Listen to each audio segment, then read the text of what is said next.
ბათუმის საქალაქო სასამართლოში ავტორიტეტიანი გამოცემების დამფუძნებლის მზია ამაღლობელის საქმეზე მორიგის ხდომა გაიმართა. სასამართლომ ბრალდების მხარის კიდევ ორ მოწმეს მოусმინა.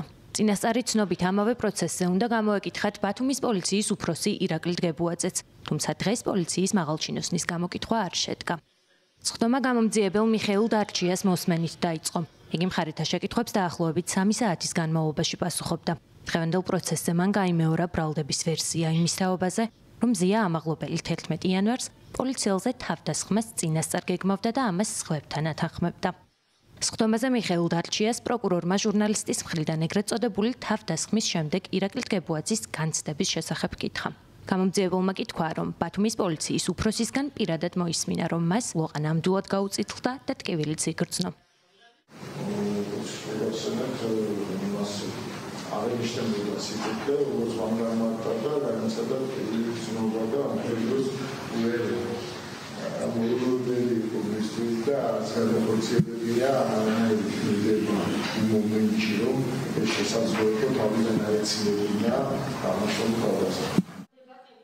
ხდომაზე მოწმის სახით დაიკითხა პოლიციელი არჩილ ანთაძეც, რომელმაც სხვა მოწმე პოლიციელების მსგავსად თქვა, რომ პირადად დაინახა, როგორ გაუწითლდა ირაკლი დგებუაძეს ლოყა მზია ამაღლობელის მიერ მისთვის ცილის გაწვნის შემდეგ. საპასუხოდ დაცვის მხარემ სასამართლოს ვიდეო მტკიცებულება წარუდგინა, რომელშიც ადვოკატების შეფასებით ცხადა ჩანს, რომ არჩილ ანთაძე მზია ამაღლობელის მიერ ირაკლი დგებუაძისთვის ცილის გაწვნისა და ჟურნალისტის დაკავების ეპიზოდებში სხვა დემონსტრანტებს ელაპარაკება.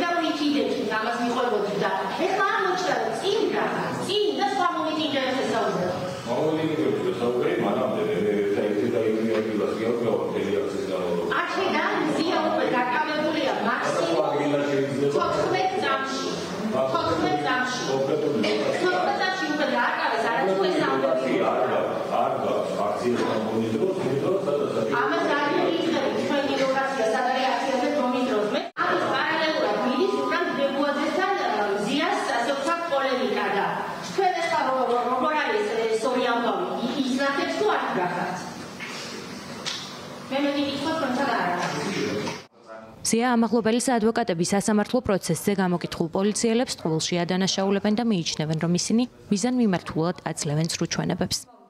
მახსოვს ადრე, როდესაც სასამართლო საქმეებს ვიხილავდით ხოლმე, აპრობირებული პრაქტიკა იყო პოლიციელებს მოყავდათ ხოლმე ცრუმოწმეები, მაგრამ სხვები, ეგრეთ წოდებული მათი აგენტურა.